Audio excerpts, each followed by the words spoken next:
So I'm driving in rural Utah. I'm like 2 hours outside of Salt Lake City. It's 5 minutes before 7 p.m. I'm with the infamous Marc Gafni here.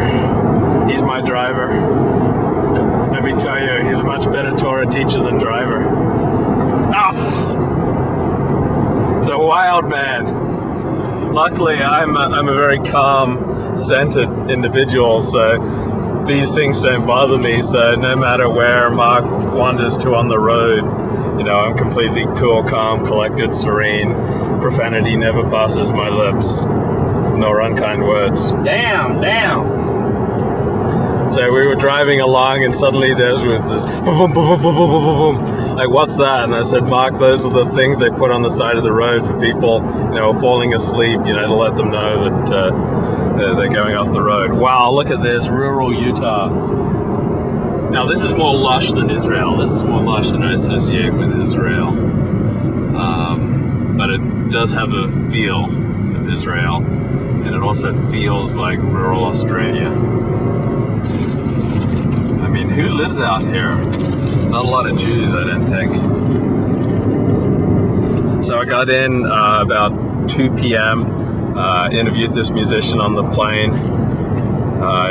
He's a musician with the Shook twins. I saw these two beautiful, tall, blonde women carrying musical instruments walking down my Southwest plane, and I was very taken by their musical abilities. And so Shook Twins, I think it's shooktwins.com. They're also on MySpace, and they're on this 5-week tour, and they run a van that's a school bus is powered by vegetable oil. So they go around and they hit up different restaurants and they're forward vegetable oil. And that's how they power their way. It's the only way they could afford to drive. So I got in at 2, went to my favorite coffee house place for lunch here in Salt Lake City. And now I'm out in the middle of nowhere. So who knows what's going to be happening. But this is appropriate. I'm reading this book, The Future of Reputation, Gossip, Rumor, and Privacy on the Internet. And maybe let me read you a little bit about it. It's called The Future of Reputation. What information about you is available on the Internet? What if it's wrong and humiliating, or true but regrettable? Will it ever go away? Teeming with chat rooms, online discussion groups, and blogs, the Internet offers previously unimagined opportunities for personal expression, communication, but there's a dark side to the story. His name is Luke Ford. A trail of information fragments about us is forever preserved on the Internet, instantly available in a Google search. Permanent chronicle of our private lives, often of dubious reliability and sometimes totally false, will follow us wherever we go, accessible to friends, strangers, dates, lawyers, neighbors, relatives, and anyone else who cares to look. This engrossing book, brimming with amazing examples of gossip, slander, rumor on the Internet, explores the profound implications of the online collision between free speech and privacy. So what do I think about that? Well, yeah, I think you have a large influence on how private you want to be. If you don't go out of your way to get publicity, the chances are good that there's not going to be a lot of information about you on the Internet. If you act in a way that violates social norms, then that story can be transmitted around the globe, such as this book starts off with a girl on a train in South Korea who lets her dog defecate on the floor and then won't clean it up. So someone got a picture of it and wrote about it on the Internet, and soon it became an international story. And the girl was shamed, humiliated, and ended up dropping out of university. You know, when you grossly violate social norms publicly, you know, like that girl did, then you're asking for it. It's just like someone who's a lousy driver, and you know, you catch them doing something wrong and they flip you the bird, and you happen to have a video camera like I do right now, and you capture them and you put it on the Internet and you shame them for their bad behavior. I see more good coming out of that than bad. So I haven't read this book, but this is what I suspect will happen from this book. They'll take examples of people who've been shamed and humiliated on the internet and say, isn't this horrible? And this relates to the whole doctrine of free trade.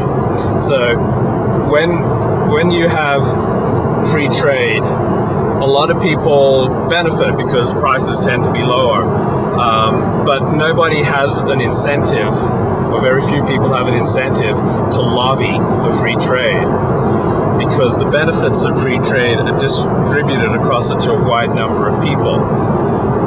On the other hand, if you're protecting an industry, your industry, you have every incentive to lobby for protection for your industry. So too with people who are harmed by gossip on the internet.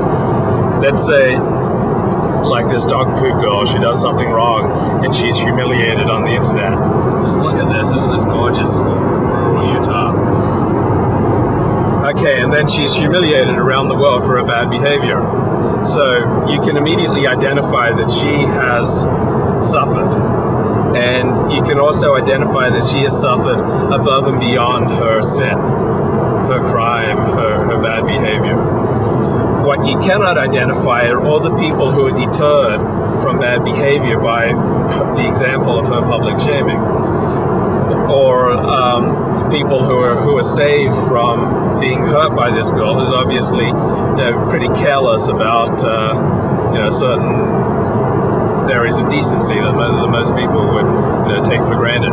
So too, when you humiliate someone, let's say you accurately report on someone doing something horrible, and you put their picture on the internet, you put the story on the internet, and as a result, they're punished and shamed beyond their sin. Now, you can easily identify them as a victim. What you cannot easily identify are all the people who are encouraged not to commit that same sin because of the example of the shaming of this one individual, and also all the people who are saved from being hurt by this one individual. You can't define them because you don't know who they are. You can't say, Joe, is going to be saved from getting into a car with this bad driver, because you don't know. So that's one of the issues in gossip that's not often brought up. The benefits of gossip on the internet are so widely distributed that nobody really has an incentive to stand up and say, yeah, I want that gossip, I want that information, I want that shaming blog post. I think it's great. No one has an incentive to do that, or very few people do.